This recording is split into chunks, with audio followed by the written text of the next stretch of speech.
Bonjour à toutes, bonjour à tous, c'est François de Beaulieu, en ondes avec vous comme chaque semaine pour Il se passe quelque chose d'extraordinaire dans le monde. Et aujourd'hui, je vous propose de rester à Montréal. Montréal qui aspire à devenir une ville encore plus verte. Avec ses 25 parcs publics, ses 450 km de pistes cyclables, son important système de transport en commun, Montréal veut encore en faire plus. Comment lui reprocher ? Bien des villes dans le monde se mobilisent pour réduire leurs émissions de carbone, pour végétaliser immeubles et quartiers. Je pense à Reykjavik, à Copenhague, à Vancouver également. Vancouver avec ses 200 parcs et où 90% de l'énergie provient du soleil, du vent et des marées. Vancouver qui a mis en place un plan écologique qui s'étale sur 100 ans, ce qui en fait certainement la ville la plus ambitieuse sur le plan écologique au monde.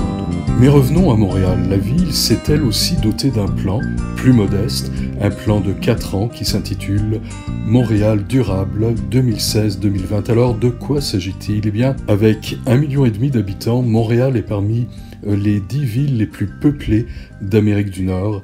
Et bien sûr, les métropoles du monde sont les contributrices majeures à la pollution et donc au changement climatique. Alors, 4 ans pour y remédier, comment est-ce que Montréal va-t-elle s'y prendre ? D'abord, la ville voudrait créer encore plus d'espaces verts. Ensuite, la ville cherche à réduire ses émissions de gaz à effet de serre en employant de nouvelles stratégies de transport, ce qui permettra de ralentir l'augmentation des températures globales moyennes. En troisième lieu, la ville veut promouvoir des quartiers plus accessibles et plus sains pour tous ses habitants.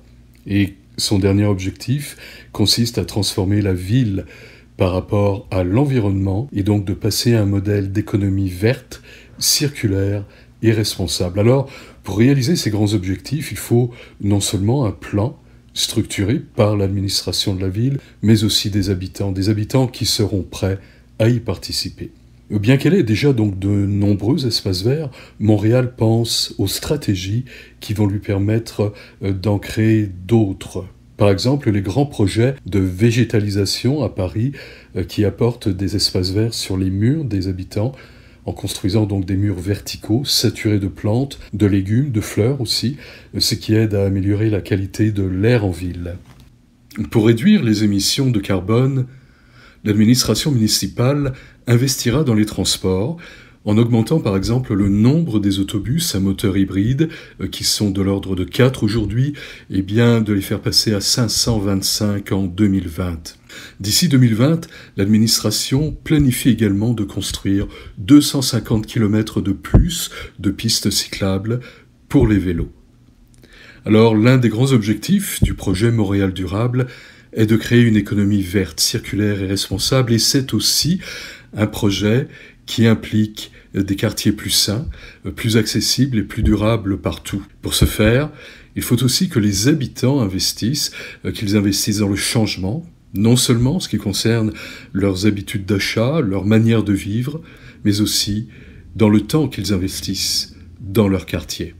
Alors voici un bel exemple récent de l'implication d'un acteur économique, celui d'un supermarché d'alimentation. Il s'agit d'un supermarché IGA qui appartient à la famille Duchemin, qui est situé dans l'arrondissement Saint-Laurent à Montréal et qui a officiellement inauguré récemment, en juillet dernier, un toit vert.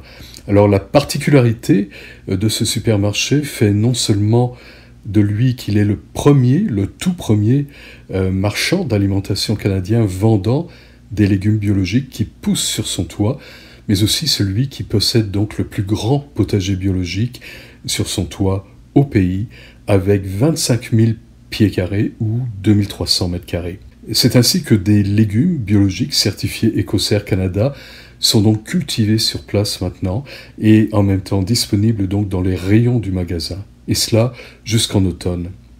En bref, qu'est-ce que c'est que ce plus grand toit vert potager biologique ? Eh bien, il est triplement unique au Canada. Il est triplement unique parce que c'est le premier grand marchand d'alimentation qui vend des légumes qui poussent sur son toit. C'est aussi le tout premier magasin d'alimentation qui utilise un système d'irrigation provenant de la récupération d'eau à partir de son système de déshumidification.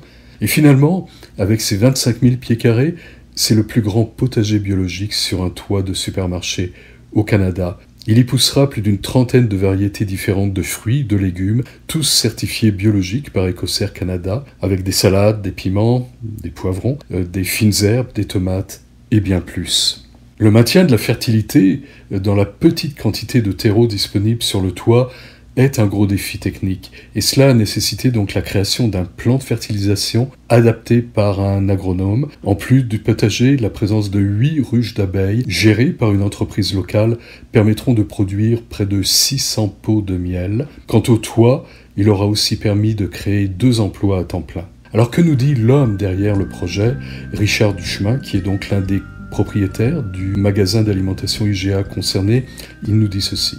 Le toit vert potager nous permet non seulement de cultiver notre passion pour la nourriture, mais également de réaliser le tout dans le plus grand souci de l'environnement, et c'est un aspect qui nous tient particulièrement à cœur. Nous sommes heureux de réaliser ce projet, un projet novateur, et nous espérons qu'il pourra inciter d'autres entreprises à emboîter le pas.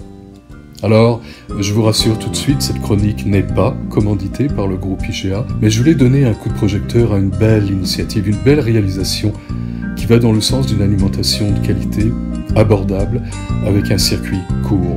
Une belle réalisation qui illustre que Montréal poursuit son chemin d'une ville encore plus verte, mais aussi une réalisation qui pourrait inspirer d'autres acteurs économiques locaux. C'était Il se passe quelque chose d'extraordinaire dans le monde, et je vous retrouverai avec plaisir la semaine prochaine. Bonne semaine à vous.